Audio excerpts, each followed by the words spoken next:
It gives me great delight, as always, to welcome Ken Rosenthal of Fox Sports, especially now because we're part of your family, and I feel in a way that I contributed, Ken, to the Indians being able to afford Bourn and Swisher because of the sale of STO to Fox.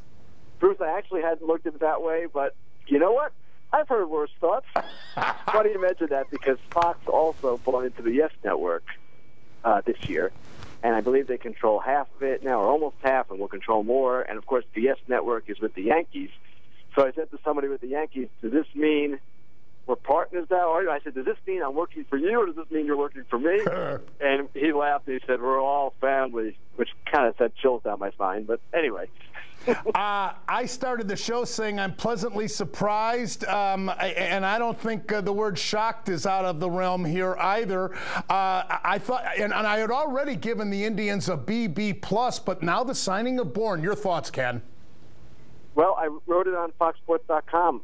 I like it, and I like that they seized an opportunity that is the kind that rarely has been presented to them over the years. As a lower revenue team, they've been at a disadvantage with free agents. And this year, for a number of reasons, they happen to be at an advantage.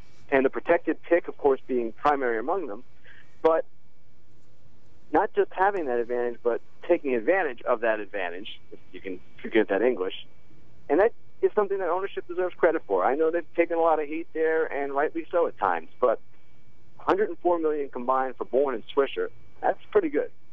I don't want to throw a negative out there. The reason I can't give the Indians an A or an A+ is because the front end of the rotation was I totally agree. It wasn't addressed. I like the Myers pickup, but let's face it, if Myers goes 10-10 for the Tribe, Ken, I'm going to be very happy as the fourth guy in the rotation, let's say.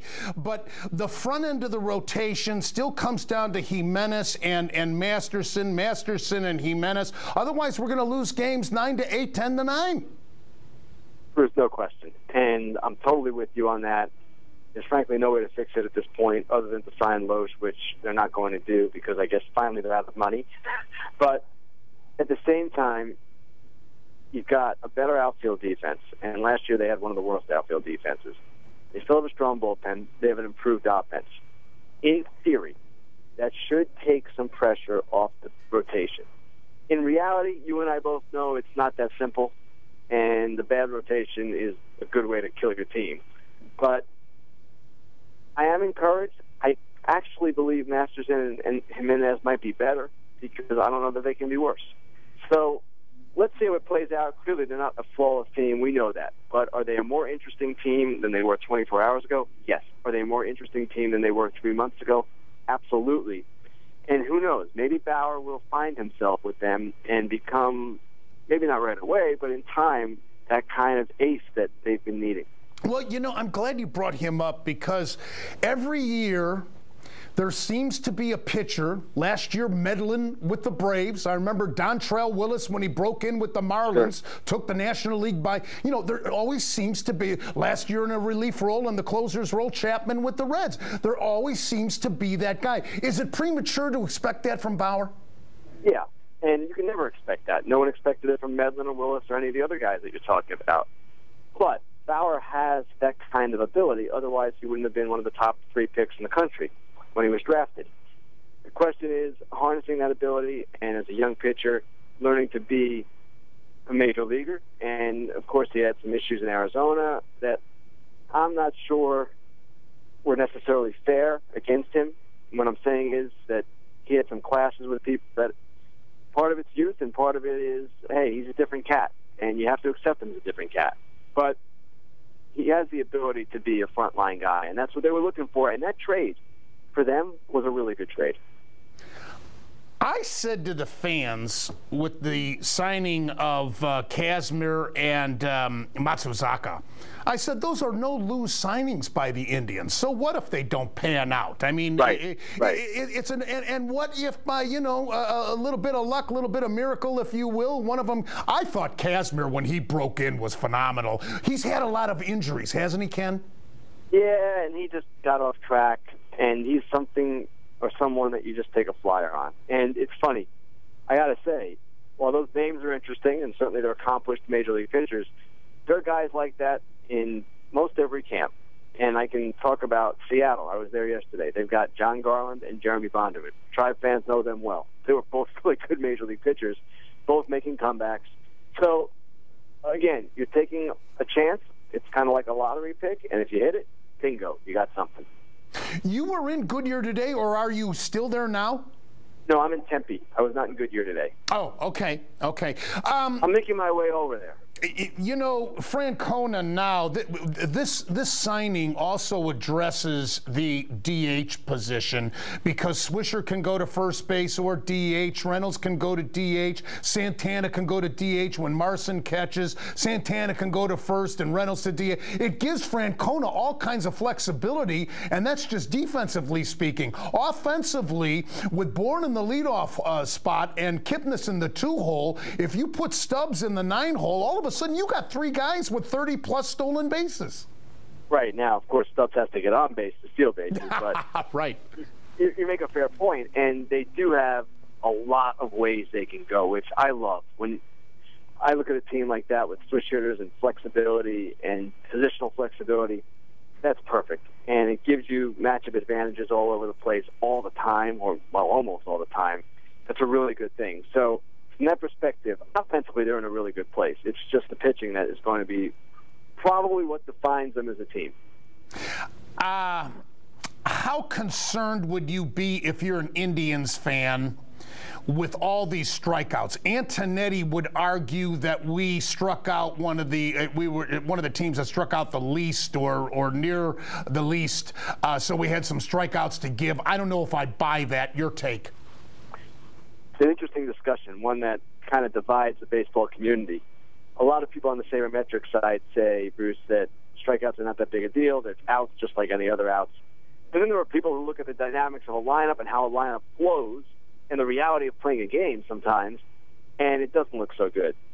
And the same question exists with Atlanta's team now. They've got the 2 Uptons, they've got Hayward, and they have a bunch of strikeouts in their lineup. So it can be a problem, certainly on certain days when you're facing the wrong pitcher. But in general, it's how often do you get on base. That's the most important thing. And Michael Bourn is a 350 on-base guy. That's pretty good. It's not great. Swisher's a high on-base guy. So Reynolds, obviously, he can be a strikeout machine. I don't know how it's going to work, but they basically have a better offensive club with the strikeouts than they did before. Where's Loesch going to wind up? Back with the Cardinals because of this news with Carpenter? I don't know. And the Cardinals keep sending signals that it's not going to be them, but I can't say for sure that that's going to be the case. Teams never seem to tip their hand what they're going to do. It certainly could use another veteran. They've lost now Carpenter and Loesch from last year, though Carpenter really didn't pitch for them much last year. So that's one team. But there are other teams, too. And as we saw with Bourn, to say, oh, there's no market for these guys, that's never the case. It might not be the market that they envisioned. It might not be as robust a market, but I will guarantee you right now there are multiple teams on Kyle Loesch, and I'm not saying that as some kind of apologist for Scott Boras. It's simply the reality of the situation. It's Boras' job to get the best deal he can, and we'll see what he comes up with. Ken, before I let you go, I got to ask you this. It's a foregone conclusion the Tigers are still the team to beat in our division and maybe the American League with that starting rotation.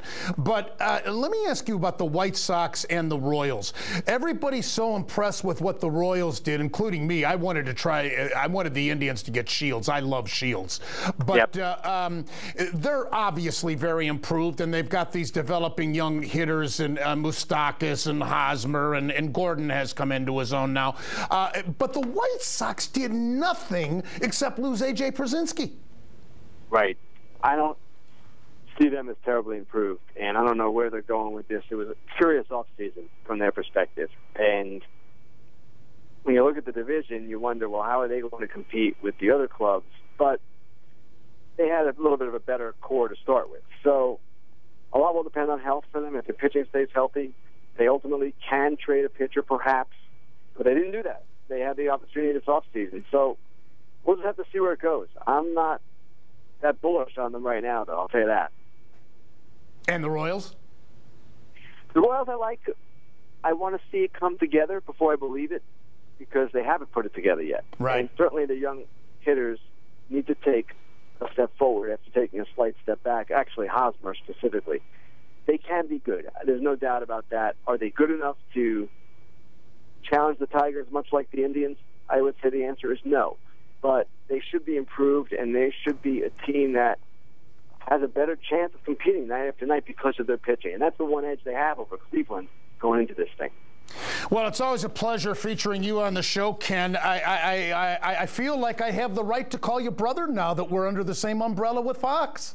Sounds good, brother. Ken Rosenthal. Thanks, Ken. Thank you. Ken Rosenthal of Fox Sports. He's the best at what he does. We'll be right back, and we'll dive into your phone calls with reaction to this big move by the Indians today.